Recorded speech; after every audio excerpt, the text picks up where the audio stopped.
آپ مجھے بڑا قابل اور استاد سراغا سمجھتے ہوں گے، لیکن میں قابل بھی نہیں تھا اور استاد بھی نہیں تھا۔ بس مجھ میں خوبی یہ تھی کہ میں اپنے فرائض کے ساتھ ان لوگوں کے ساتھ جو میرے پاس مسائل یا مشتبہ کی حیثیت سے آتے تھے، عزت و احترام کے ساتھ پوری دیانت داری کے اور خلوص سے پیش آتا تھا۔ اگر آپ مجھے اب بھی قابل استاد سراغا سمجھتے ہیں تو میں آپ کو اپنی ایک احمقانہ تفتیش کی کہانی سناتا ہوں۔ میں واردات کی رپورٹ کرنے والوں اور گواہوں وغیرہ کی حماقتوں کے جال میں آ گیا تھا، اور اس جال میں اپنے خلوص، فرض شناسی اور دیانت داری نے مجھے پھنسایا تھا۔ وہ چھوٹا سا ایک قبضہ تھا جسے ارد گرد کے دیہات والے شہر کہتے تھے، کیونکہ اس میں سے پکی سڑک اور ریلوے لائن گزرتی تھی اور یہاں ریلوے اسٹیشن بھی تھا، ورنہ آج کل کے معیار کے مطابق یہ ایک بہت بڑا گاؤں تھا۔ ایک روز اس قبضے کا آدمی تانے میں آیا اور اس کے ساتھ اس کا ایک بیٹا بھی تھا جس کی عمر 14-15 سال ہوگی۔ یہ آدمی مسلمان تھا۔ اس نے بتایا کہ اس کی بیٹی جو جوان ہے اور لاپتہ ہو گئی ہے۔ میرے ذہن میں پہلا خیال یہی آیا کہ کسی کے ساتھ نکل گئی ہوگی، لیکن اس نے یہ کہہ کر مجھے حیران کر دیا کہ لڑکی شادی شدہ ہے اور اپنے خاوند کے گھر سے لاپتہ ہے۔ میں نے اسے کوئی لڑائی جھگڑا سمجھا تو ان کی صلاح صفائی کروا دوں گا۔ میں اسے اس لیے لڑائی جھگڑا سمجھ رہا تھا کہ لڑکی خاوند کے گھر سے لاپتہ ہوئی تھی، لیکن خاوند اس آدمی کے ساتھ نہیں آیا تھا۔ آپ کی بیٹی کا خاوند آپ کے ساتھ کیوں نہیں آیا؟ مجھے شک ہے کہ میری بیٹی کو اسی نے ہی غائب کیا ہے، اس نے جواب دیا۔ پھر اس نے جو تفصیل سنائی وہ میں آپ کو مختصر سنا دیتا ہوں کہ اس خاوند کی یہ دوسری بیوی تھی، اس کا نام مجھے یاد نہیں آ رہا، آپ اسے حلیمہ کہہ لیں۔ اس نے 8-9 سال گزرے پہلے شادی کی تھی، لیکن اولاد نہ ہوئی۔ اولاد کی خاطر اس نے آدمی سے جو رپورٹ درج کرانے کا کہا تھا اس کی بیٹی کا رشتہ مانگا۔ لڑکی کے باپ نے رشتہ دینے کا وعدہ کر دیا۔ یہ تو مجھے بعد میں پتا چلا کہ اس نے اپنی 18 سال کی بیٹی کا رشتہ 30-32 سال کی عمر کے آدمی کو صرف اس لیے دیا کہ آدمی کے مالی حالات جو بھی بڑے اچھے تھے، اور وہ جس مکان میں رہتا تھا وہ اس کا اپنا تھا، وہ اپنے ماں باپ سے الگ رہتا تھا۔ وہ حویلی بھی اس کی اپنی تھی۔ حلیمہ نے رشتہ لینے کی یہی شرط رکھی تھی کہ وہ پہلی بیوی کو طلاق نہیں دے گا اور اس کے حقوق پورے کرتا رہے گا۔ لڑکی کے باپ اپنی بیٹی کا رشتہ حلیمہ کو نہیں بلکہ اس کی اچھی آمدنی اور مکان کو دے کر دے رہے تھے، اس لیے انہوں نے حلیم کی شرط منظور نہ کی اور کہا کہ پہلے وہ بیوی کو طلاق دے اور شرط یہ بھی رکھے کہ مکان لڑکی کے نام کر دے، اور یہ بھی کہ وہ 10,000 روپیہ حق مہر کے علاوہ 100 روپیہ ماہوار لڑکی کا خرچ لکھ دے۔ حلیم نے یہ شرط مان لی اور اسے اولاد کے لیے دوسری بیوی کی ضرورت تھی، اور لڑکی جو ہے بہت خوبصورت تھی، وہ نوجوان بھی تھی۔ حلیم نے جو ہے پہلی بیوی کو طلاق دے دی اور اس آدمی کی بیٹی کے ساتھ شادی کر لی۔ مکان بھی لڑکی کے نام کر دیا تھا، 10,000 روپیہ حق مہر اور 100 روپیہ ماہوار خرچ بھی باندھ دیا۔ اس زمانے میں جو ہے 10,000 روپیہ اور 100 روپیہ ماہوار بہت زیادہ رقمیں ہوتی تھیں۔ 5-6 افراد کا کنبہ 1 روپیہ روزانہ میں بڑی اچھی روٹی کھا سکتا تھا۔ 100 روپیہ ماہوار تنخواہ پانے والا آدمی اچھا خاصا امیر سمجھا جاتا تھا۔ باپ کی رپورٹ کے مطابق اس کی بیٹی نیک سلیقہ شوہر بے زبان اور غلاموں کی طرح زندگی گزارنے والی تھی۔ اس نے اس شادی کو قبول کیا اور خاوند کی خدمت اور فرما برداری میں کوئی کسر نہیں رہنے دی، مگر حلیم لڑکی کو میکے نہیں جانے دیتا تھا۔ شادی کو 1 سال پہلے ہوئی تھی۔ حلیم نے لڑکی کو 1 سال میں صرف 2 مرتبہ گھر آنے کی اجازت دی، اور وہ بھی دن کے لیے۔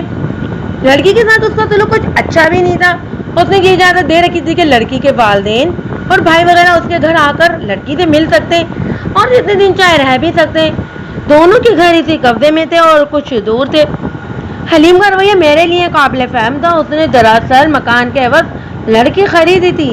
لڑکی اب اس کی ملکیت تھی۔ ماں باپ نے لڑکی کی جو قیمت مانگی تھی وہ انہیں مل گئی تھی۔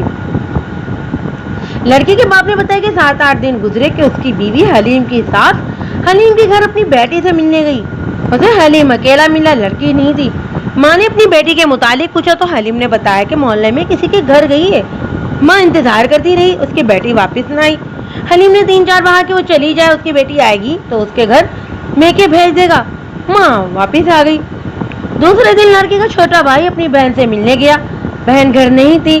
حلیم نے اس لڑکے کو بھی یہی بتایا کہ اس کی بہن محلے میں کسی کے گھر گئی ہے اور ذرا دیر سے آئے گی۔ 1-2 روز بعد لڑکی کا باپ حلیم کے گھر گیا، اسے بھی حلیم نے یہ بتایا کہ لڑکی محلے میں کسی کے گھر گئی ہے۔ باپ نے حلیم سے کہا کہ وہ اسے بلا دے یا پڑوسیوں کے کسی بچے سے کہہ کے وہ دیکھے کہ وہ کس گھر میں. حلیم نے اسے کہا کہ وہ چلا جائے. باپ نے محسوس کیا کہ حلیم کچھ پریشان اور اکھڑا کھڑا سا تھا. اس نے جس انداز سے لڑکی کے باپ سے کہا کہ وہ چلا جائے وہ مشکوک سا تھا. لڑکی کی ماں کو بتا کر حلیم کا رویہ ٹھیک نہیں. یوں معلوم ہوتا ہے کہ اس نے لڑکی کو اپنے گھر میں بھی والدین سے ملنے سے روک دیا ہے اور لڑکی جو شاید کمرے میں ہوتی ہے. حلیم کہہ دیتا ہے کہ محلے میں کسی کے گھر گئی ہے. ماں تیش میں آ گئی. وہ شام کے بعد جب رات اندھیری ہو چکی تھی حلیم کے گھر چلی گئی. وہاں تالا لگا ہوا تھا. ماں پڑوسیوں کی آ گئی. وہاں عورتوں نے لڑکی کی ماں سے پوچھا کہ اس کی لڑکی میکے میں ہے. ماں نے بتایا کہ نہیں وہ تو سیدھے ملنے آتی تھی لیکن تالا لگا ہوا ہے. اسے پڑوسی نے بتایا کہ وہ تو کئی دنوں سے نظر نہیں آ رہی اور یہ سب سمجھتے ہیں کہ وہ اپنے گھر گئی ہے. ماں سمجھی کہ اس کی بیٹی حلیم کے والدین کے گھر گئی ہوگی. وہ وہاں سے واپس آ گئی. حلیم کی ماں سے اپنی بیٹی کے متعلق پوچھا. حلیم کی ماں اس پر ٹوٹ پڑی. تم نے بیٹی ہمیں دی تھی. حلیم کی ماں نے کہا اس نے تو ہماری عزت خاک میں ملا دی. اتنی اچھی بیوی کو طلاق دلوا دی. ہم حلیم سے کہہ کر تھک گئے کہ اپنا علاج معالجہ کرواؤ, کسی پیر فقیر کی مریدی کرو, کسی مزار پر جاؤ, ماتا رگڑو. اللہ کے گھر اندھیر ہے, اندھیر نہیں. پر وہ تو بس دوسری شادی کرنے پر تو لوگوں تھا, ہماری ایک نہیں سنی. ادھر تم اپنی بیٹی دینے کو تیار بیٹھی تھی, مکان لکھوا اور بیٹی دے دی. دونوں عورتوں میں خوب تو میں ہوئی اور پتہ چلا کہ نہ حلیم جو ہے ماں باپ کے گھر جاتا ہے نہ اس کی دوسری بیوی کہیں گئی ہے. اس سے حلیم کے خلاف لڑکی کے والدین کو شک ہوا کہ حلیم نے کسی وجہ سے لڑکی کو غائب کر دیا ہے. لڑکی کے باپ نے اپنے دوستوں سے مشورہ لیا. انہوں نے مشورہ دیا کہ تھانے رپورٹ کر دو. میں نے اس آدمی سے پوچھا کہ اسے حلیم پر ایسا شک کس بنیاد پر ہوا ہے. وہ پہلی بیوی کو طلاق جو نہیں دینا چاہتا تھا. اس نے جواب دیا اس نے دوسری شادی صرف اولاد کی خاطر کی ہے. 1 سال ہونے کو آیا, اس نے دیکھ لیا کہ لڑکی میں بھی اولاد پیدا کرنے کی صلاحیت نہیں. وہ مکان ہماری بیٹی کے نام کر چکا تھا. حق مہر بھی بہت زیادہ تھا اور ماں باپ خرچ بھی زیادہ. اس نے یہی بہتر سمجھا کہ اس لڑکی کو طلاق دی تو بہت مہنگی پڑے گی اور مکان بھی ہاتھ سے نکل جائے گا, اس لیے اسے ٹھکانے لگا دوں. کچھ عرصہ گزرنے کے بعد وہ تیسری شادی کر لے گا. اس پر اپنے والدین کا دباؤ بھی پڑ رہا ہے. وہ حلیم کی پہلی بیوی کے قریبی رشتے دار ہیں. مجھے یہ 4 دیواری کی دنیا کا ایک معمولی سا ڈرامہ نظر آتا تھا. کسی لڑکی کو غائب کر دینا یا قتل کرا دینا اتنا آسان کام نہیں ہوتا. ایسی وارداتوں میں جو مہاراجوں اور بہت بڑے جاگیرداروں کے ہاں ہوتی ہیں. میں نے رپورٹ لکھنے کی بجائے حلیم سے بات کرنا بہتر سمجھا. ایک کانسٹیبل کو پرائیویٹ کپڑوں میں حلیم کے پتے پر بھیجا کہ کسی اور کو بتائے بغیر اسے تھانے لے آئے. حلیم کے سسر اور سسر کے بیٹے کو میں نے کانسٹیبلوں کے کمرے میں بھیج دیا اور میں کسی اور کام میں مصروف ہو گیا. حلیم کا گھر جو ہے دور نہیں تھا. تقریباً 1 گھنٹے بعد کانسٹیبل آ گیا اور اس نے مجھے بتایا کہ حلیم نہیں ملا. اس کانسٹیبل نے باریک کپڑے کی قمیض پہن رکھی تھی. ویسے ہی میری نظر اس کی جیب پر پڑی 5 روپے کا نوٹ باریک کپڑوں میں سے جیب میں سے صاف پڑا نظر آ رہا تھا. میں نے کانسٹیبل کی جیب سے یہ نوٹ نکال کر اپنے پاس رکھ لیا اور اس سے کہا جاؤ اور اسے سال لے کر اور واپس آ کر مجھ سے یہ نوٹ لے لینا. میں نے اس کی بددیانی اتنی پکڑ لی تھی. اس پر میں نے غصے کا اظہار نہ کیا. وہ کچھ کے بغیر نظر چرا کر چلا گیا. 1 گھنٹے سے کم عرصے میں وہ حلیم کو سال لے کر آ گیا. میں نے کانسٹیبل کے سامنے حلیم سے پوچھا کہ وہ پہلے کیوں نہیں آیا تھا. اس نے جواب دیا کہ وہ گھر پر نہیں تھا. میں نے 5 روپے کا نوٹ اس کی طرح بڑھا کر کہا کیا تم پولیس کو دھوکہ دے سکتے ہو؟ کتنی بار 5 روپے دیتے رہے ہو؟ صرف 2 بار. تیسری بار ہتھکڑیوں میں تو جکڑے ہوئے یہاں آتے. یہ لو اپنے 5 روپے. کانسٹیبل کا رنگ درد ہو گیا تھا. میں نے اسے گھورا اور وہاں سے چلے جانے کا اشارہ کیا. حلیم نے مجھ سے 5 روپے کا نوٹ لے لیا. تمہاری دوسری بیوی کہاں ہے؟ میں نے اسے اپنے دفتر میں بیٹھا کر پوچھا. اس کا جواب صرف یہ تھا کہ اس کا رنگ بدل گیا ہے. آنکھیں ٹھہر گئیں اور ٹوٹ پھول کر کانپنے لگے. میرے حوصلہ دینے پر بھی اس کے منہ سے بات نہ نکلی. تم تھانے کیوں نہیں آئے تھے؟ میں نے پوچھا. کانسٹیبل کو 5 روپے دے کر یہ کیوں کہہ رہا تھا کہ جاؤ جا کر کہہ دینا کہ وہ گھر پر نہیں ہے. اس کی حالت اور زیادہ بگڑ گئی. میں نے پوچھا کہہ دو محلے میں کسی کے گھر گئی ہوئی ہے. وہ چپ رہا. اس نے کانسٹیبل کو 5 روپے کا جو نوٹ دیا تھا وہ اس کی گرفتاری کا وارنٹ تھا. اس کا مطلب یہ تھا کہ وہ پولیس کو ٹالنے کی کوشش کر رہا ہے جو بلا وجہ نہیں ہو سکتی تھی. اس زمانے میں کانسٹیبل یا عدالت کے ہر کارے کو ٹالنے کے لیے عام لوگ 8 آنے اور امیر لوگ 1 روپیہ دیا کرتے تھے. 5 روپے سے یہ ثابت ہوتا تھا کہ اس کا جرم معمولی نہیں, اور اگر جرم معمولی ہے تو یہ بہت زیادہ گھبرا گیا ہے. ایک رات حوالات کے اندر گزار دو. میں نے کہا کل صبح تک میرا خیال ہے تم بولنے کے قابل ہو جاؤ گے. وہ اس طرح بھٹکا اور اس کی نظریں مجھ پر جم گئیں جسے کسی نے بجلی کے ننگے تار اس کے جسم سے لگا دی ہوں. میں اٹھنے لگا تو اس نے اس ڈر سے لپک کر میرے دونوں ہاتھ پکڑ لیے کہ میں اسے حوالات میں بند کرنے کو اٹھاؤں. اس نے پہلے سر ہلایا, پھر سستی لینے کی طرح بولا, ذرا بیٹھ جائیں, میری بات سن لیں, میں مجرم نہیں مظلوم ہوں. اور اس کے آنسو بہنے لگے. بیٹھ جاؤ. میں نے اسے بیٹھا دیا اور خود بھی بیٹھ کر کہا, یہ پولیس اسٹیشن ہے جہاں پھر بھی تم پتھر کو بھی بولنا پڑتا ہے کہ فلاں آدمی نے اٹھا کر فلاں آدمی کے سر پر مارا تھا. تم اگر مجرم ہو تو سب بتا دو, اور اگر مظلوم ہو تو تمہاری اتنی مدد کروں گا جو تم سوچ بھی نہیں سکتے. میں نے آگے ہو کر ذرا رازداری سے کہا, اگر اپنا جرم مجھے پریشان کیے بغیر سنا دو گے تو فائدے میں رہو گے. میرے ساتھ دوستی کر لو. میرا خیال ہے تم نے مظلوم ہو کر جرم کیا ہے. مجھے ایسے آدمی کے ساتھ بہت ہمدردی ہوتی ہے. میں نے آہستہ سے پوچھا, بیوی کو قتل کرایا ہے؟ نہیں, وہ ہڑبڑا کر بولا, وہ خود ہی کہیں بھاگ گئی ہے, وہ مجھے دھوکہ دے گئی ہے. خود تو سنا ہے بڑی فرمانبردار اور نیک لڑکی تھی, اور اس نے تمہیں دل سے قبول کر لیا تھا. میری پہلی بیوی فرمانبردار اور نیک تھی. اس نے کہا, یہ دوسری تو شیطان ہے. میں اسے نیک اور فرمانبردار سمجھا تھا, لیکن اس نے اس پہلے ایک ماہ میں اپنی حرکتوں سے یہ ثابت کر دیا کہ اسے میرے گھر اور میری ذات کے ساتھ کوئی دلچسپی نہیں. میں نے مکان اس کے نام کر دیا تھا اور پھر اسے روپیہ دیتا رہتا تھا کہ خوش رہے. اسے بڑے قیمتی کپڑے بھی لا کر دیتا تھا, مگر اس کا رویہ میرے خلاف رہا اور دن بدن مزید بگڑتا رہا. میں نے اس پر ذرا سختی شروع کر دی اور اسے اس کے ماں باپ کے گھر جانے سے روک دیا. میرا خیال تھا کہ اس کی ماں اچھی اور نیک نیت کی عورت نہیں, وہ اسے غلط سبق دیتی ہوگی, مگر لڑکی کا رویہ بگڑا رہا. کوئی 3 ماہ بعد اس نے مجھے یہ صاف لفظ کہہ دیے کہ میں نے آپ کو دل سے قبول نہیں کیا, میں نے اپنے باپ کا حکم مانا ہے. وہ تو یہ بھی کہتی تھی کہ میں آپ کو اولاد نہیں دے سکتی. میں نے اس کی ماں سے بھی اور باپ سے بھی کہا کہ اپنی بیٹی کو سمجھائیں, ورنہ میں مکان کی رجسٹری اپنے نام کرا لوں گا. اس کی ماں نے کہا کہ مکان کی رجسٹری تو اس کے پاس ہے, اب وہ یہ کاغذات اسے نہیں مل سکتے. میں نے دیکھا کہ اس عورت کا رویہ بھی دشمنوں والا تھا. مکان کی رجسٹری اس نے اپنے قبضے میں لے لی تھی.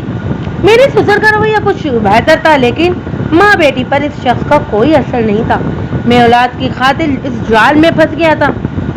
میں نے اس لڑکی کو طلاق دینے کی سوچی تو خیال آیا کہ مکان بھی دے چکا ہوں اور 10,000 روپیہ حقمین لکھ چکا ہوں. میں نے غصے میں آ کر اس کی پٹائی شروع کر دی.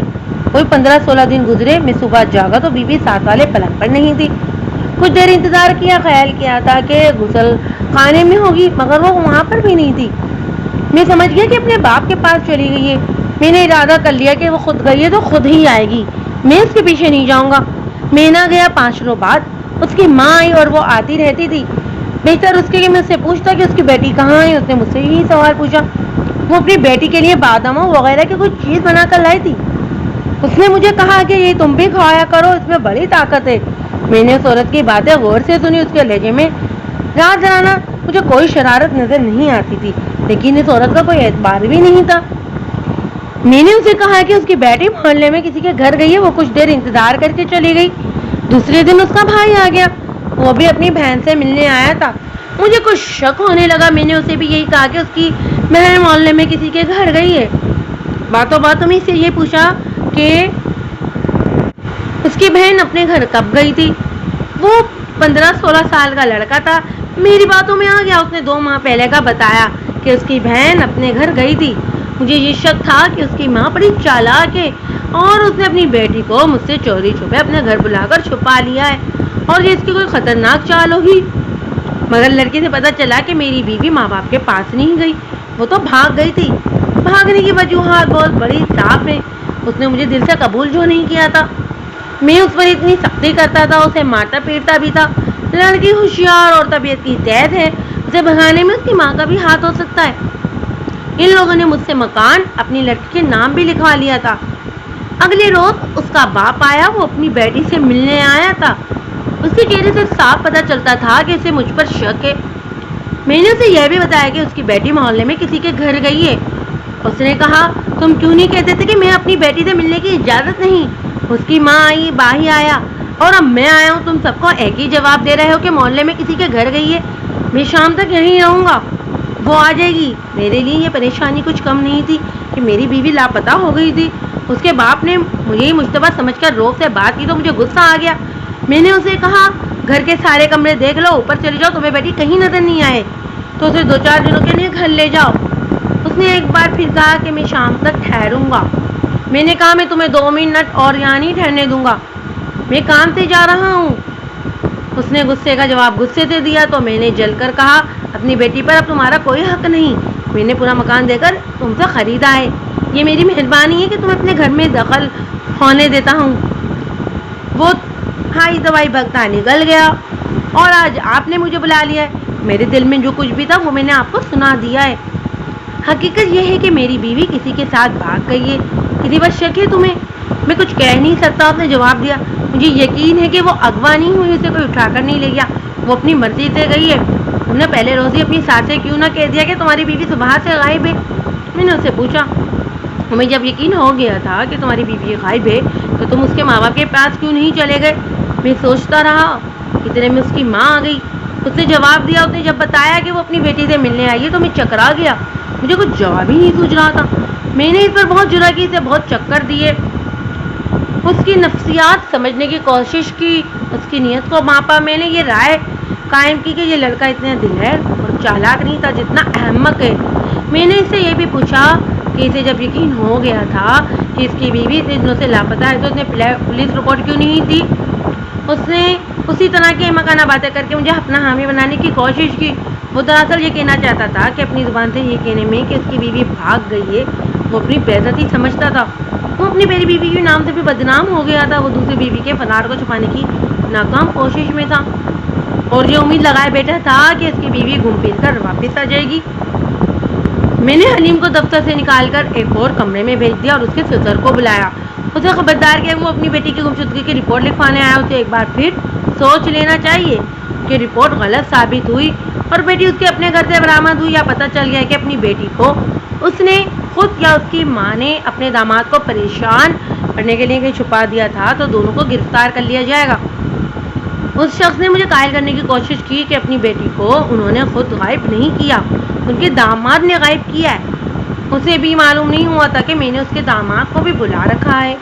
میں نے اسے کہا کہ وہ گھر جائے اور اپنی بیوی سے ایک بار پھر مشورہ کر لے اور اسے بتائے کہ رپورٹ درج کرانے کا نتیجہ کچھ اور بھی ہو سکتا ہے۔ وہ چلا گیا۔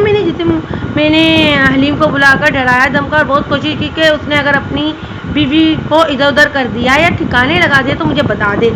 وہ تو رونے پر آ گیا، بار بار یہی کہتا تھا کہ میری بیوی اپنی مرضی سے ماں کی کوشش سے لاپتہ ہوئی ہے، اسے تلاش کیا جائے۔ میں اتنا سمجھ گیا تھا کہ حلیم میں اپنی بیوی کو قتل کرنے اور لاش غائب کرنے کی ہمت نہیں، البتہ یہ ممکن تھا کہ اس کے پاس پیسہ تھا جس سے وہ جرم کرائے کہ قاتلوں سے کرا سکتا تھا۔ تاہم میں ابھی تک اسے گھریلو جھگڑا سمجھ رہا تھا اور میری کوشش بھی یہی تھی کہ یہ لوگ صلاح صفائی کر کے پولیس اور عدالت کے چکروں سے بچے۔ میں نے حلیم سے کہا کہ وہ کل پھر میرے پاس آئے، شاید اس کی بیوی واپس آ جائے، اور وہ بھی چلا گیا۔ وہ ان میں سے 2 دن تک ان میں سے کوئی بھی تھانے نہ آیا۔ میں مطمئن ہو گیا کہ انہوں نے آپس میں کوئی سمجھوتا کر لیا ہے۔ تیسرے دن 2 میل کے ایک گاؤں کا نمبردار تھانے میں آیا۔ اس نے بتایا کہ اس کے گاؤں سے تھوڑی ہی دور ویرانے میں ایک عورت کی لاش برآمد ہوئی ہے جو زمین میں دبی ہوئی تھی، بھیڑیوں وغیرہ نے نکال لیا ہے اور کچھ کھا لی ہے۔ میں اسی وقت روانہ ہو گیا۔ لاش کی حالت جو ہے بہت خراب ہو چکی تھی اور وہ عورت کی تھی۔ اب لاش جو ہے سوجی ہوئی تھی، گلی سڑی نہیں تھی، گیدڑوں اور بھیڑیوں نے اسے تھوڑی ہی دیر پہلے نکالا تھا۔ کئی جگہوں سے گوشت کھایا ہوا تھا، چہرہ ابھی محفوظ تھا، جسم پر خون نہیں تھا جس سے ظاہر ہوتا تھا کہ اسے تیز دھار والے آلے سے نہیں مارا گیا، اسے درندوں نے جہاں سے نکالا تھا وہ گہرا گڑھا نہیں تھا۔ رات طوفانی بارش برسی تھی، بہتے نالے نے گڑھے سے مٹی بہا دی تھی جس سے لاش ننگی ہو گئی اور گیدڑ وغیرہ پہنچ گئے۔ لاش کے کپڑے درندوں نے پھاڑ دیے تھے۔ میں نے کپڑے دیکھتے ہی کہہ دیا کہ یہ عورت دیہاتی نہیں تھی، اس کے پاؤں میں شہری سینڈل تھے جو صرف شہروں میں ہی پہنے جاتے تھے۔ میں نے لاش اٹھوائی اور پولیس پوسٹ مارٹم کا انتظام کروایا۔ مجھے حلیم کی بیوی کا خیال آ گیا۔ یہ لاش میرے لیے مصیبت بننے والی تھی کیونکہ لوگوں کو بلا کر اس کی شناخت کرانی تھی۔ میرے تھانے میں حلیم کی بیوی کے سوا کسی عورت کی گمشدگی کی رپورٹ بھی نہیں آئی تھی۔ اگر یہ حلیم کی بیوی نہیں تھی تو مجھے دوسرے تھانوں سے یہ پتہ کرنا تھا کہ کسی کے ہاں کسی عورت کی گمشدگی کی رپورٹ آئی ہوگی۔ میں لاش پوسٹ مارٹم کے لیے بھجوا کر تھانے چلا گیا۔ ایک کانسٹیبل سے کہا کہ وہ حلیم اور اس کے سسر اور ساس کو تھانے لے آئے، لاش کو دیر سے آنا تھا۔ حلیم وغیرہ پہلے پہنچ گئے۔ میں لاش کے کپڑوں، چیتڑوں، سینڈل لے آیا۔ پہلے حلیم کو اندر بلاؤ، اسے چیتڑوں اور سینڈل دکھا۔ اس نے کہا کہ اگر ایک چیتڑا دھوکا دکھا جائے تو پہچاننے میں اتنی آسانی ہوگی، کپڑے کی کیچڑ سے پہچانے نہیں جاتے تھے۔ میں نے سب سے بڑا ٹکڑا اس کانسٹیبل کو دیا کہ اسے دھو لا۔ یہ پھولدار کپڑا تھا، ریشمی تھا۔ کپڑا دھل کر آیا تو حلیم نے پہچان لیا اور کہنے لگا کہ اس رات اس کی بیوی نے یہی کپڑے پہن رکھے تھے، سینڈل بھی اس نے پہچان لیے۔ لاش کے ساتھ ایور کی ایک چیز بھی نہیں تھی۔ پھر میں نے حلیم کی ساس کو بلوایا، اس نے دھلا ہوا چیتڑا دیکھتے ہی کہہ دیا کہ یہ میری بیٹی کے سوٹ کا کپڑا ہے۔ لاش کے ساتھ شلوار بھی اسی کپڑے کی تھی۔ سینڈل کے متعلق اس نے کہا کہ اس کی بیٹی اس قسم کے سینڈل نہیں پہنتی تھی۔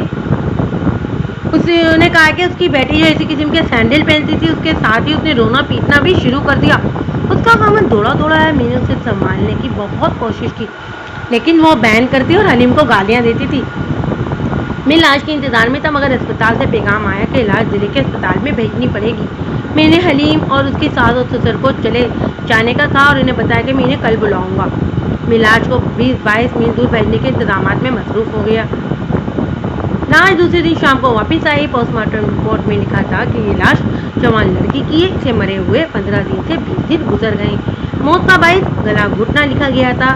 میں گردن پر نشان نہیں دیکھ سکتا تھا کیونکہ گردن سجی ہوئی تھی، چہرہ بھی سوجا ہوا تھا، آنکھیں بند تھیں۔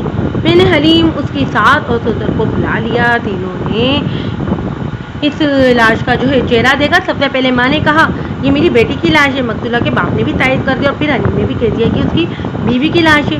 میں اس لیے مان گیا کہ یہ حلیم کی بیوی کی لاش ہے۔ میں اس لڑکی کو لاپتہ ہوئے 15-16 دن ہو چکے تھے اور پوسٹ مارٹم رپورٹ میں بھی مقتولہ کو مرے 15-20 دن گزر گئے ہیں۔ تھانے میں مقتول کی ماں نے جو ادھم برپا کیا وہ بیان سے بالکل قاصر ہے۔ حلیم اس کی گالیاں جو ہے خاموشی سے سن رہا تھا۔ مقتولہ کے باپ نے مجھے کہا کہ میں رپورٹ لکھوں کہ اس کی بیٹی کو حلیم نے قتل کروایا ہے۔ مجھے ثبوت پیش کر رہا تھا کہ حلیم مقتولہ کو گھر سے نکلنے نہیں دیتا تھا، اس لیے یہ مانا نہیں جا سکتا کہ لڑکی خود باہر نکلی اور کوئی اسے اٹھا کر لے گیا اور اسے آبادی سے دور لے جا کر قتل کر دیا۔ حلیم نے اپنی صفائی میں شور شرابہ برپا کر دیا۔ مجھے 302 کی رپورٹ درج کر کے پرچہ کرنا ہی تھا۔ لاش اور پولیس مارٹم رپورٹ میرے سامنے۔ میں نے قاضی کارروائی مکمل کر کے حلیم کو مشتبہ بیٹھا لیا۔ اس نے مجھے 2 روز پہلے جو بیان دیا تھا اس میں ایسی وجوہات پائی جاتی تھی جو قتل تک نوبت پہنچا سکتی تھی۔ مثلاً مقتولہ کا حلیم سے یہ کہنا کہ وہ اسے پسند نہیں کرتی، اس کا حلیم کی مردانگی پر طنز کرنا، اس کے ساتھ برے سلوک کرتے رہنا۔ حلیم کے ساتھ یہ دھوکہ بھی ہوا تھا کہ اسے مکان لکھوا لیا گیا تھا مگر لڑکی اس کے ہاتھ سے نکلی جا رہی تھی۔ یہ ایسی وجوہات ہیں جو بزدل کو بھی دلیر بنا دیتی ہیں۔ لاش وارث لے گئے۔ میں نے حلیم کو تھانے میں لے گیا اور شہر میں یہ خبر پھیل گئی کہ حلیم کی بیوی قتل ہو گئی ہے۔ بڑی سنسنی خیز واردات تھی۔ حلیم کا باپ اور اس کے 2 چھوٹے بھائی تھانے آ گئے۔ میں نے حلیم کو حوالات میں بند نہیں کیا، اسے کانسٹیبلوں کے حوالے کر کے اس کمرے میں بٹھایا اور خود گھر چلا گیا۔ رات 12 بجے کے بعد تھانے گیا اور حلیم کو اپنے دفتر میں بٹھا لیا۔ اس کی حالت ایسی ہو گئی کہ جیسے وہ بخار کا مریض ہو۔ وہ اپنے اس سے کھڑا نہیں ہوا جا رہا تھا۔ میں نے ان سے کہا کہ اس سے بچنے کے لیے بہت گنجائش ہے بشرطے کہ وہ مجھے سچ بتا دے کہ اس نے اپنی بیوی کو کس طرح قتل کیا ہے یا کروایا ہے۔ اسے اپنے قبضے میں لینے کے لیے یہ بھی کہا کہ اس کے خلاف اب کوئی ثبوت نہیں مل سکتا۔